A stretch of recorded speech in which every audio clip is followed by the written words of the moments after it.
வணக்கம். இன்னைக்கு ஒரு குட்டி கதை சொல்ல வந்திருக்கிறேங்க. விஜயநகர் சாம்ராஜ்யத்துல கிருஷ்ணதேவராயர் வாழ்ந்து வந்தாருங்களா. அந்த காலகட்டம் அவர் கொடி கட்டி பறந்த காலகட்டம்.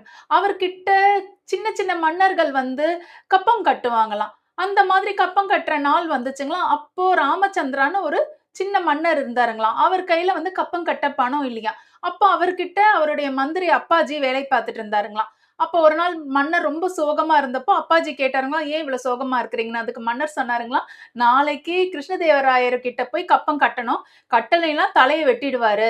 இப்ப என்ன செய்யறது? என் கஜானால ரொம்ப கம்மியா தான் இருக்கு பணம். அப்படின்னு சொன்னாருங்களாம். அவ்வளவுதானே, நீங்க ஒண்ணும் கவலைப்படாதீங்க. நாளைக்கு நம்ம 2 பேரும் சேர்ந்து போறோம். உங்களுக்கு நான் எல்லாமே நல்லதனமா முடிச்சு காட்டுறேன். மன்னருக்கு அப்பாஜி மேல ரொம்ப ஒரு நம்பிக்கை. அவருடைய பேச்ச நம்பி அவருடைய நாட்டை விட்டு 2 பேருமே அன்னைக்கு இரவே கிளம்புனாங்களாம். கிளம்புன உடனே அப்பாஜி மன்னர தன்னுடைய சிநேகிதர் வீட்டுல விட்டுட்டு கிருஷ்ணதேவராயருடைய அரண்மனைக்கு அடுத்த நாள் போனாருங்களாம். அங்க அத்தனை மன்னர்களும் கப்பம் கட்டிட்டே இருந்தாங்களாம். கடைசியா இருந்தாருங்களா அப்பாஜி.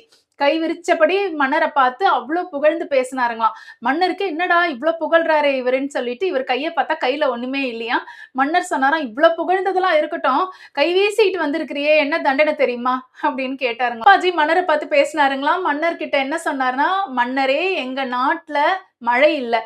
மழை இல்லாததுனால விவசாயம் இல்ல. விவசாயம் இல்லாததுனால யாருமே எங்களுக்கு வரி கட்டல. வரி மன்னருக்கு கட்டாததுனால கஜானா ரொம்பல. கஜானா ரொம்பாததுனால உங்களுக்கு நாங்க கப்பம் கட்ட முடியல. எங்க மன்னர் ஏழைகளுக்கு ஏதாவது ஒரு பிரச்சனைனா உடனே விழுந்து போய் செய்வாரு. எல்லாமே இருந்த பணத்தையும் ஏழைகளுக்கு செலவு பண்ணிட்டாரு. இப்போ அவருடைய கஜானால ஒண்ணும் கிடையாது. என்னுடைய மன்னரால இப்ப கப்பம் கட்ட முடியல. அவர் உயிருக்கு பதிலா என் உயிரை எடுத்துக்கோங்கன்னு சொல்லி தாம் போட்டிருந்த ஆடைய கழட்டி தூக்கி போட்டுட்டு நின்னாருங்களாம். அப்பாஜி பேசுறத பார்த்த மன்னருக்கு ஆச்சரியமா ஆயிடுச்சாம். மன்னருக்காக தன்னுடைய உயிரை கொடுக்க வராரு. இவர் எவ்வளவு நல்ல மந்திரி, எவ்வளவு புத்திசாலியான மந்திரி, என்ன திறமையா என்ன வாழ்த்தி பேசினாரு, என்ன விஷயம்னு என்ன திறமையா எனக்கு புரிய வச்சாரு.